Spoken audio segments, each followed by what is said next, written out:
నా దేవుడవు నీవే, వేకువనే నిన్ను వెతికెదను అంటున్నాను. చాలు చూడండి, దేవా నా దేవుడవు నీవే, నేను నిన్ను వేకువనే వెతికెదను అంటున్నాను. ఒక తీర్మానము కలిగిన పిల్లలుగా ఉన్నారు ఇక్కడ కదా. నా దేవుడవు నీవే, వేకువనే నిన్ను వెతికెదను. మరి ఎవరు వెతికారు? దేవుని నమ్మిన పిల్లలు మాత్రమే మరి వేకునే వెతికిన వారు ఉన్నారు. అయితే ఇక్కడ మత్తయి సువార్త 28వ అధ్యాయంలో కూడా మనం ఒక మాట చూద్దామండి. 1వ అధ్యాయము, విశ్రాంతి దినమున గడిచిపోయిన తర్వాత ఆదివారమున తెల్లవారుచుండగా మగ్దలేని మరియయు వేరొక మరియయు సమాధిని చూడవచ్చిరి. ఇదిగో ప్రభు దూత పరలోకము నుండి దిగివచ్చి రాయి దాని మీద కూర్చుండెను.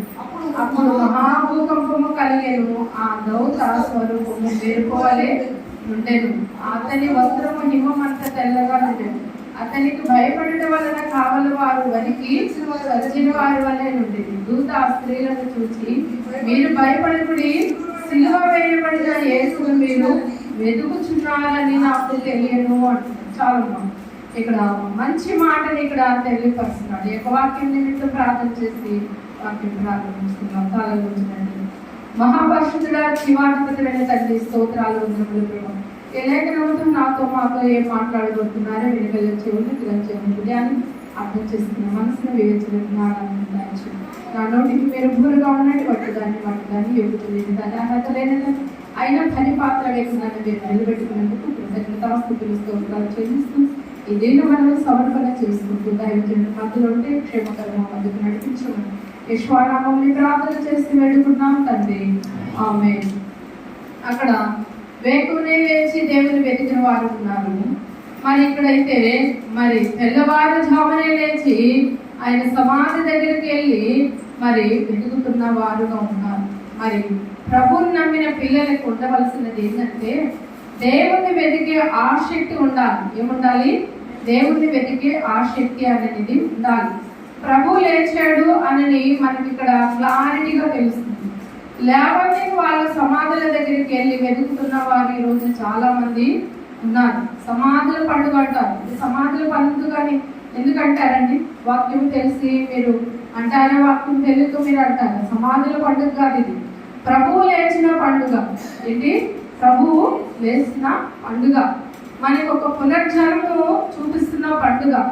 ఆయన నర స్వరూపుడిగా, మానవ స్వరూపుడిగా ఈ లోకానికి వచ్చి ఆయన మన కోసము 33.5 సంవత్సరము భూమి మీద రక్షణ ఇచ్చి ఆయన మరణించి మన పాపముల అపరాధములను ఆయన తీసివేసి ఆయన మరణించి 3వ దినమున ఆయన దేవుడిగా లేచిన దినం. ఎలా లేచాడు? ఆయన దేవుడిగా లేచాడు. దేవుడిగా లేచినప్పుడు సమాధుల దగ్గరికి వెళ్ళి వెతుకుతున్న ప్రజలుగా ఉన్నారు. చనిపోయిన వారిని మనం ఎలా వెతుకుతాం కదా? రేపు వాళ్ళు లేపబడతారు అనే దానికి మనకి ఇక్కడ మార్గం చూపుతున్నాడు. ప్రభువునందు మృతులైన వారు తిరిగి మరలా లేపబడతారు. ప్రతి ఒక్కరూ లేపబడతారు. ధవళ సింహాసనం మీద ఆయన కూర్చొనిన్నప్పుడు తీర్పు దగ్గర ప్రతి ఒక్కరూ రావాల్సిన వారు ఉన్నారు. మొదటిగా ప్రభువు నమ్మిన వాళ్ళు మధ్యాకాశంలోకి రాబడతారు. ప్రభు మధ్యాకాశంలోకి వస్తూ వాళ్ళు తీసుకొని రాబోతున్నాడు. వేవేల సమూహముతో ఆయన రాబోతున్నాడు కదా. అయితే మనకు దేవుని నమ్మిన ప్రజలని ప్రతినిత్యము వెతకాలి. ఒక్కరోజు కాదు, 2 రోజులు కాదు, ప్రతినిత్యము దేవుని యొక్క వాక్యమును మనం వెతకాలి. ప్రభువు లేచున్నాడని మనం విశ్వసించాలి. ప్రభు యొక్క వాక్యములను నమ్మదగిన వారం ఉండాలి. ఇక్కడ అంటున్నాడు, వాళ్ళు వెతుకుతున్నారు. సమాధి దగ్గరికి వెళ్ళి వెతుకుతున్నారు. విశ్రాంతి దినమున గడిచిపోయిన తర్వాత ఆదివారమున తెల్లవారుచుండగా మగ్దలేని మరియయు వేరొక మరియయు సమాధిని చూడవచ్చిరి. ఇదిగో ప్రభువు దూత పరలోకము నుండి దిగివచ్చి రాయి పొర్లించి దాని మీద కూర్చుండెను. అప్పుడేం కలిగిందంట? మహాభూకంపము. ఆయన చనిపోయినప్పుడు ఒక తెర, దేవాలయంలో ఉన్న తెర చిరిగిపోయింది. ఇక్కడ ఆయన లేచిన తర్వాత మరి భూకంపము కలిగింది. దేవుని శక్తిని చూడండి మీరు. దేవుని బలాన్ని చూడండి, దేవుని యొక్క అద్భుతమైన కార్యముల మీద చూడండి. ఎలాంటి కార్యము ఆయన వచ్చేటప్పుడు కూడాను ఏం కలుగుతాయి? భూకంపాలు వస్తాయి, కరువులు వస్తాయి, అనేకమైన శ్రమలు వస్తాయి కదా. నిందలు అవమానాల గుండా మనము ఇరుకు మార్గంలో వెళుతున్నప్పుడు పరలోక రాజ్యానికి మనం సమీపంగా కలిగిన పిల్లలుగా ఉండగలుగుతాం. ఇక్కడ భూకంపము కలిగింది, మహా అద్భుతమైన కార్యమని అక్కడ చూస్తాం. భూకంపము కలిగెను, ఆ దూత స్వరూపం ఎలా ఉన్నదంట? మెరుపు వలె నుండెను, అతని వస్త్రము హిమమంతా తెల్లగా నుండెను. అతనికి భయపడుట వలన కావలి వారి వనికి ఎలా ఉన్నారు? చచ్చిన వారి వలె నుండి. యోహాను ఎలా ఉన్నాడు? పరలోక దర్శనంలో చూస్తున్నప్పుడు చచ్చిన వారి వలె దర్శనంలో చూస్తున్నాడు. ఈరోజు మనము ఎన్ని విషయాల్లో చనిపోయి ఎన్ని విషయాల్లో మనం బ్రతుకుతున్నాం. మన పాపముల నిమిత్తం ఆయన చనిపోయాడు కదండి. ఆయన శక్తిని బట్టి ఆయన 3వ దినమున లేపబడ్డాడు. మన పాపములు, మన ఆలోచనలు, మన యొక్క లోకపరమైన విషయాలలో మనము చచ్చిన వారి వలె ఉండి ఆత్మీయమైన విషయములలో జీవవాక్యం కలిగిన వాక్యం నిమిత్తము మనం బ్రతికింపబడిన వారము ఉన్నాం.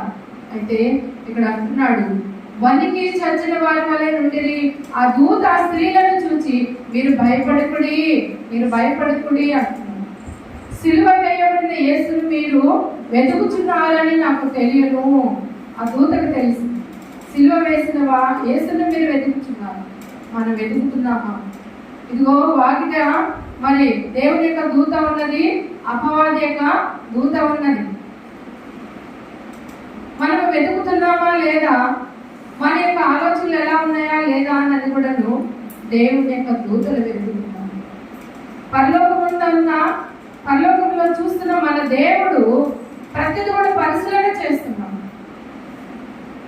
ప్రియమైన దేవుని యొక్క బిడ్డలారా, మనకు దేవుని వెతికే విషయంలో, సజీవుడైన దేవుని వెతికే విషయంలో మనకు చాలా భయముతో వణుకుతో కలిగిన పిల్లల వలె, దైవ భక్తి కలిగిన పిల్లల వలె ఉండాలని దేవుని యొక్క వాక్యము సెలవిస్తుంది. అందుకే 5వ వచనంలో చూడు, దూత ఆ స్త్రీలను చూసి మీరు భయపడుకుడి, సిలువ వేయబడిన యేసును మీరు వెతుకుతున్నారని నాకు తెలియదు. ఆయన ఇక్కడ లేడు, తాను చెప్పినట్టే ఆయన లేచి ఉన్నాడు. ప్రభు లేచి ఉన్నాడు. ఇంకా ఆయన సమాధిలో లేడు. సమాధిలో ఉన్నవారు ఎవరు? చనిపోయిన వారే. ఆయన సజీవుడు కాబట్టి ఆయన సమాధిలో లేడు అని చెప్తున్నాం. మనము ఇంకా ఏ ఆలోచనలో మనం ఉన్నామో, ఎలాంటి పరిస్థితుల్లో ఉన్నామో మనము గమనించాలి. రండి, ప్రభు పండుకొనిన స్థలమును చూచి అంటున్నాడు. పరిశీలన చేస్తున్నారు అక్కడ. అందుకే యెహోవా ఉత్తముడని రుచి చూసి ఎరుగుడి, తెలుసుకొనుడి అంటున్నాడు. ఆయన వాక్యముల రుచి చూడండి, ఆయన త్యాగాన్ని రుచి చూడండి, ఆయన లేచిన పునరుద్ధానముల రుచి చూడండి. అక్కడ వాక్యముల పరిశీలన చేయండి. వాళ్ళు అక్కడ చూస్తున్నారు, పండుకున్న ప్లేస్ ని చూచి త్వరగా వెళ్ళి ఆయన మృతులలో నుండి లేచాడని ఆయన శిష్యులకు తెలియచేయండి అంటున్నాడు. ఆయన శిష్యులకు తెలియచేయండి. మొదటగా వెళ్ళిన స్త్రీలు, హెబ్రీ స్త్రీలు చాలా చురుకైన వారు. అందుకే గత శనివారం మీకు చెప్పాను నేను, ఎంతమందికి స్వార్థ ప్రకటించారు. పస్కాలో చేయవేయబోతుంది. వేసేవాళ్ళు కానీ వేయని వాళ్ళు కానీ ఎవరైనా కానీ మనకి సజీవుడైన దేవుని యొక్క వాక్యం మనం తెలుసుకున్నప్పుడు అనేక మంది బిడ్డలకి మన ఉద్యోగాలు చేయని, వ్యాపారాలు చేయని, మన ఇంటి దగ్గర ఉండి ఎవరికొకరికి మనము స్వార్థ అనేది ప్రకటింప చేయాలి. ఇక్కడ స్త్రీలు వెళ్ళి ప్రభువు లేచున్నాడని మొదటగా శిష్యులకు తెలియజేయండి అని. ప్రభువు శిష్యులమే మనం కదా, తెలుసుకున్న వారు, చూసి నమ్మిన వారి కన్నా చూడక నమ్మిన వారు ధన్యులు అన్నట్టు. అనేక మంది బిడ్డలకి చూడండి, అక్కడ 16వ వచనంలో మనం చూద్దామండి. 11 మంది శిష్యులు యేసు తనకు నిర్ణయించిన గలిలయలోని కొండకు వెళ్ళిరి. వారు ఆయనను చూచి ఆయనకు మొక్కసాగిరి. కొందరు సందేహించిరి. ఆయన భూతం అనుకుంటున్నారు, దయ్యం అనుకుంటున్నారు కదా, సందేహించిరి.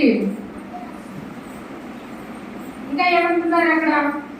సందేహించి, అయితే యేసు వారి యొద్దకు వచ్చి, పరలోకమందును భూమి యందును నాకు సర్వాధికారం ఇవ్వబడి ఉన్నది, కాబట్టి మీరు సమస్త జనులకు ఏం చేయమంటున్నాడు? శిష్యులుగా చేయండి, శిష్యులుగా చేయండి.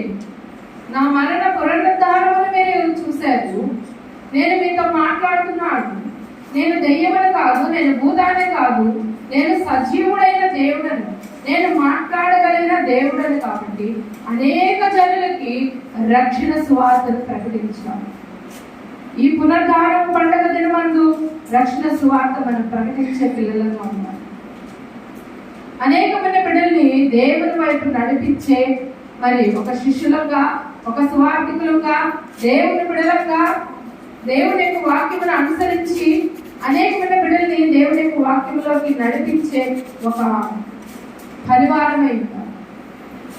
అందుకే ఇక్కడ మాట, అనేక మంది బిడ్డల్ని మీరు వెళ్ళి సమస్త జనులను శిష్యులుగా చేయండి, తండ్రి యొక్కయు కుమారుని యొక్కయు పరిశుద్ధాత్మ యొక్క నామములోకి వారికి బాప్తిసం ఇచ్చుచు అంటారు. బాప్తిసం నమ్మిన ప్రతి బిడ్డలకి బాప్తిసం. ఈరోజు అనేక మంది బిడ్డలు బాప్తిసానికి సిద్ధపడతారు, చాలా దగ్గర సిద్ధపడతారు. మొన్న కూడా నేను చెప్పాను, ఎవరైనా నూతనంగా దేవుడిని నమ్మి విశ్వసించి దేవుడి గురించి తెలుసుకొని బాప్తిసం తీసుకోవాలన్న వాళ్ళు మీరు సిద్ధపడండి అని చెప్పాను. సమయం లేదు, దినాలు చెడ్డవి, దేవుడు రాక సమీపం అవుతుంది.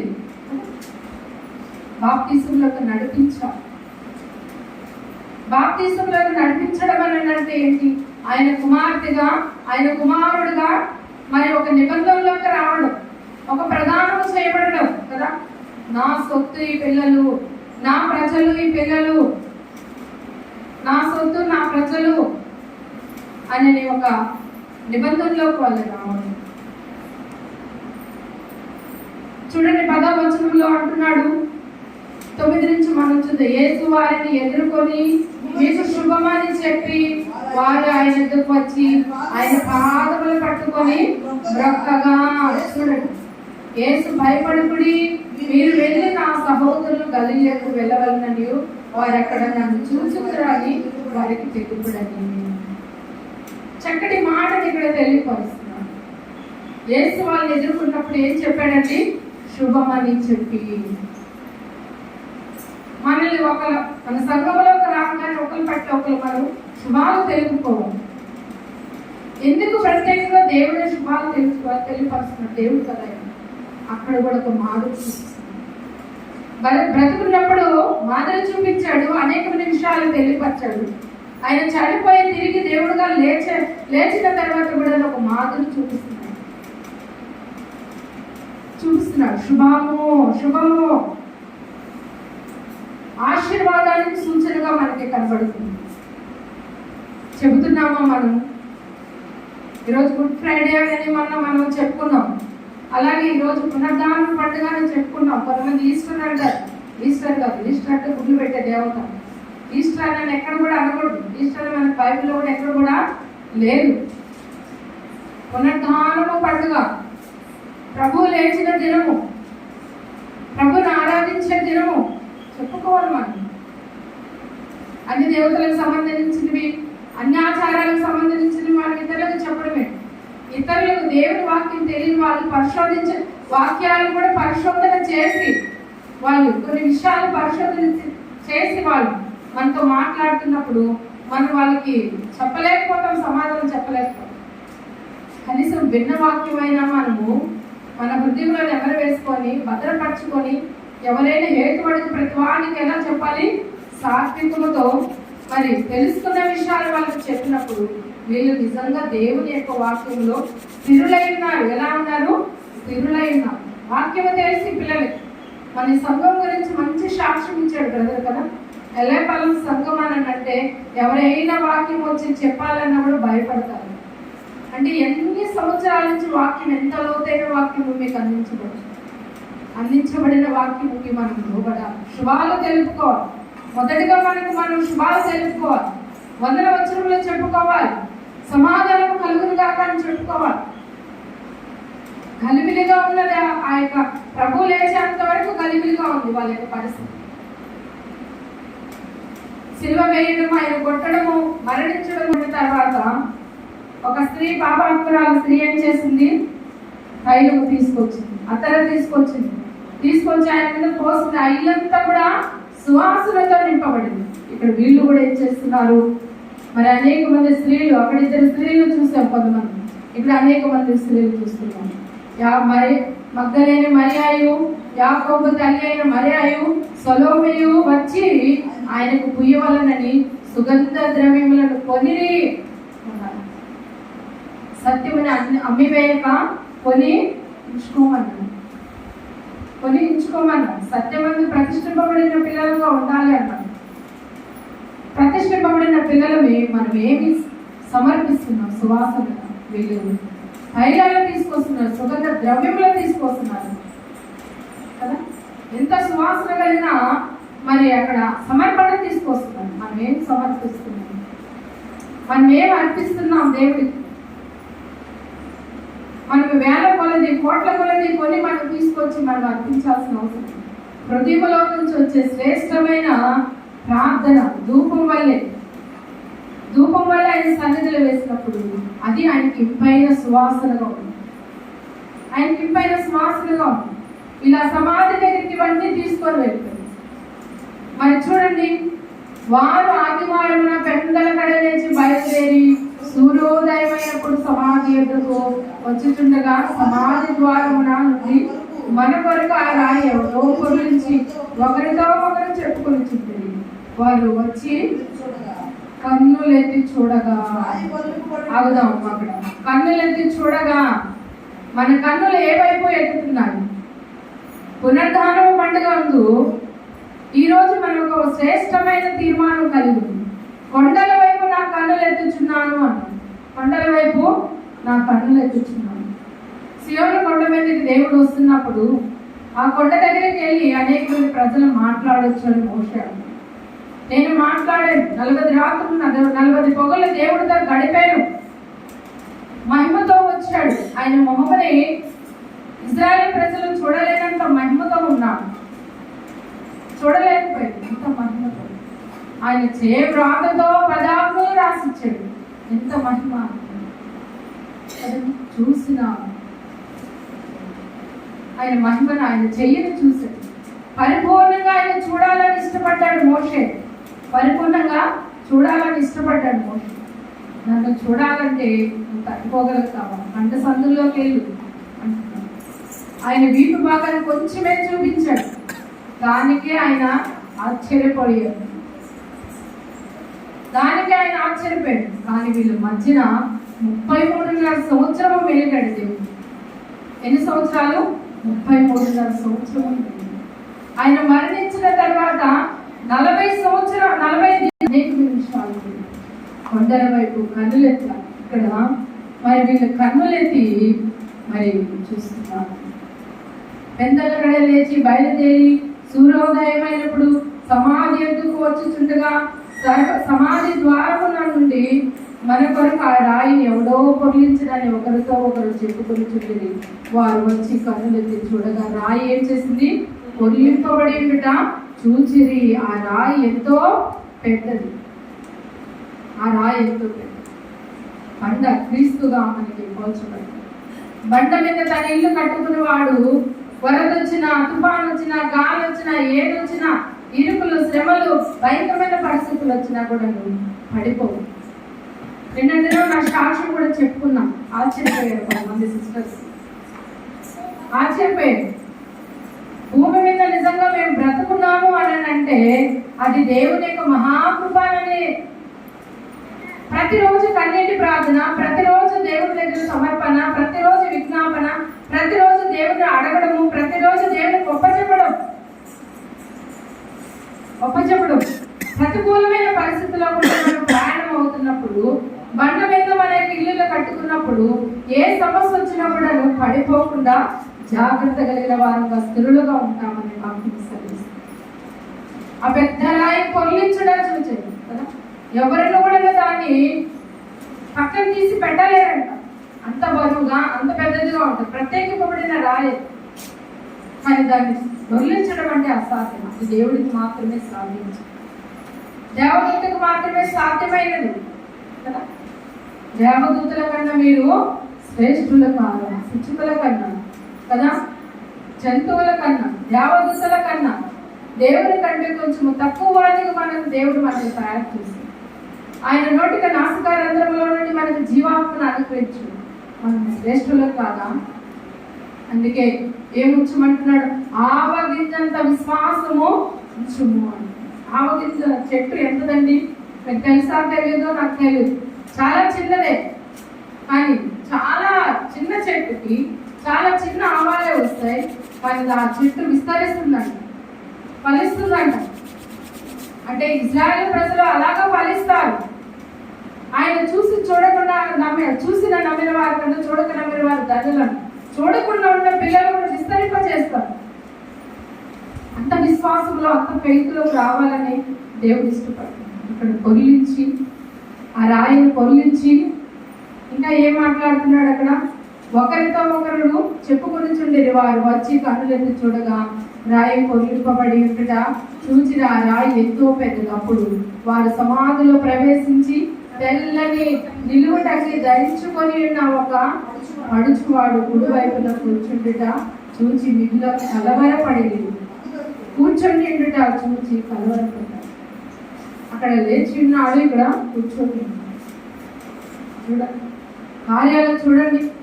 ఒక్కొక్క సువార్తలో ఒక్కొక్క మాట ఎంత ప్రత్యేకంగా ఉన్నదో వాక్యము చదవండి, పరిశీలన చేయండి, గమనించండి. వాళ్ళు చూసి కలవరపడి చనిపోయిన వ్యక్తి బ్రతకడం చెప్పిన లేఖనము నెరవేరింది. కొంతమంది శిష్యులు ఆ లేఖనమును కూడా మరి గ్రహించలేని పరిస్థితిలో ఉండిపోయారు. ఇదిగో పౌలు వలె కదా, పౌలు గమాలేకుల పాదములు ఎదుట ధర్మశాస్త్రం నేర్చుకున్న ప్రావీణుడుగా ఉన్నాడు, కానీ లేఖనము గ్రహించలేదు. మన జీవితాలు కూడా అలా ఉన్నాయి. దేవుడు దర్శిస్తున్నాడు, దేవుడు మాట్లాడుతున్నాడు, దేవుడు చూస్తున్నాడు. ఆయన చూపులో మనం ఉన్నాం. నువ్వు చూచుచున్నా దేవుడు వయ్యా అన్నది ఆ స్త్రీ. ఆగదు, చూచుచున్న దేవుడు వయ్యా చూస్తున్నాడు. ఇక్కడ వీళ్ళు ఆశ్చర్యపడి కలవరపడి, అందుకు అతడు కలవరపడి సిలువ వేయబడిన నజరేయుడైన యేసును మీరు వెతుకుచున్నారు, ఆయన లేచి ఉన్నాడు, ఆయన ఇక్కడ లేడు, వారు ఆయన నిలిచిన స్థలములను చూడండి, మీరు వెళ్ళి ఆయన మీకంటే ముందుగా గలీలకు వెళుచున్నాడని ఆయన మీతో చెప్పినట్టు మీరు ఆయన చూతరని ఆయన శిష్యులతోనూ పేతులతోనూ చెప్పుడని వారు బయటకు వచ్చి విస్మయం ఉంది వణుకుచు సమాధి నుండి పారిపోయి వారు భయపడినందున ఎంతో ఎవరితో ఏమీ చెప్పలేదు. 12వ వచనంలో చూడండి. తర్వాత వారు ఇద్దరు ఒక పల్లెటూరికి నడిచిపోతుండగా ఆయన మారు రూపము గల వారికి ప్రత్యక్షమాయను. మారు ఏలియాకొకటును కదా, మోషేకొకటును, మీకొకటును అన్నసాల కట్టించింది. ఏ మహిమలో ఉన్నాడు ఆయన? పరలోకపు మహిమలో. ఇక్కడ మనిషి కుమారుడు యొక్క మహిమలో లేడు, వేరొక రూపంతో ఉన్నాడు కదా, వేరొక రూపంతో. ఈ గోడలు ఒక కలర్ ఉన్నాయి, లైట్ ఒక కలర్ ఉంది కదా. గోడ వంటి వారిగా ఉండకూడదు, లైట్ వంటి వారిగా మనం ఉండాలి. మనం పగటి సంబంధమే కదా, మనము పగటి సంబంధం. సున్నం కట్టిన సమాధుల వల్లే మనం లేపబడిన యేసు ప్రభు వల్లే మనము ఉండాలి. అందుకే కదా అంటాడు, నేను మార్గమును సత్యమును జీవము, నా తండ్రి అనేక నివాసములు కలవు. గమనిద్దామండి, మారు రూపములో గలవాడే వారికి ప్రత్యక్షమాయను. వారు వెళ్ళి తక్కిన వారికి ఆ సంగతి తెలియజేసి వారు వీరి మాటలు నమ్మకపోయి, కొంతమందికి ఎంత చెప్పినా కూడా నమ్మరండి. మూర్ఖంగా ఉంటారు. ఎంత మూర్ఖంగా ఉంటారంటే ఒక పెద్ద రాయి తీసుకొచ్చి వాళ్ళకి చేసినా కూడా అదే మూర్ఖంతో ఉంటారు. అంటే బట్ట వంటి ఆ స్వభావం కలిగిన విధానంలో ఉంటారు, బట్ట వంటి ఆ స్థితి కలిగిన వారు ఉంటారు. అలా ఉంటుంది. మాంసము హృదయంగా తయారవ్వాలి. మెత్తదనం రావాలి. ప్రభు మెదడు దొరికినట్లుగా నీ వాక్యం నాకు దొరికింది. దాన్ని చదివాను కదా, ప్రభు ఎంత మెత్తగా ఉంటుంది, తింటే ఎంత టేస్ట్గా ఉంటుందో కదా. చాలా మంది గోంగూరని ఆ గోంగూరలో ప్రభు వేసుకొని చేసుకుంటుంటారు, దాని టేస్ట్ ఏంటి వాళ్ళు చెప్తారు. కానీ వాక్యము అంతకన్నా శ్రేష్టమైనది, చాలా శ్రేష్టమైనది, జుట్టెదైన దారాల కన్నా మధురమైనది అన్నమాట. మెండవారిన హృదయాలు మాంసం హృదయాలుగా దేవుడు తిప్పాడు. పేదగా తిప్పడం అంటే ఎంత గొప్ప విశేషం. మూర్ఖుడు కదా, బెస్తవాడు మీరు చాలా చూసారో లేదు, వాళ్ళు చాలా మూర్ఖంగా ఉంటారు. ఒక మనిషిని అవలేలంగా కూడా పొడిచి సంపేసి పక్కనేసేసి నాకు తెలియదు అన్నట్టు కూడా వెళ్ళిపోతారు. పోతా కూడా పొడిచేసి వెళ్ళిపోతారు. వాళ్ళు పక్కన కట్టి కూడా తెలియదు, అంత టెక్నికల్గా వాళ్ళు మనుషులు చెప్పగలుగుతారు. అంత మూర్ఖమైన స్వభావం. కానీ అటువంటి మూర్ఖమైన స్వభావం కలిగిన ఆ యొక్క శిష్యుని దేవుని వైపు తిప్పడు దేవుడు. పంట మీద సత్యమును కడుగు అని అన్నాడు. పేతురు, నువ్వు అనేక మంది బిడ్డలకు సువార్త చెప్పాలి, యూదులకును అన్యజనులకును కదా. కొన్నేళ్ళ ఇంటికి పంపబడ్డాడు. కొన్నేళ్ళ ఇంటి వారందరినీ కూడా మార్చబడిన వాడు, మధ్యాహ్నం వేళ ప్రార్థించిన వాడు, దేవుడి దర్శనాలు చూసిన వారు. ఇప్పుడు కూడా అంతేనండి, నమ్మాలి, నమ్మి విశ్వసించాలి మనం. చూడండి 16వ వచనంలో 15 నుంచి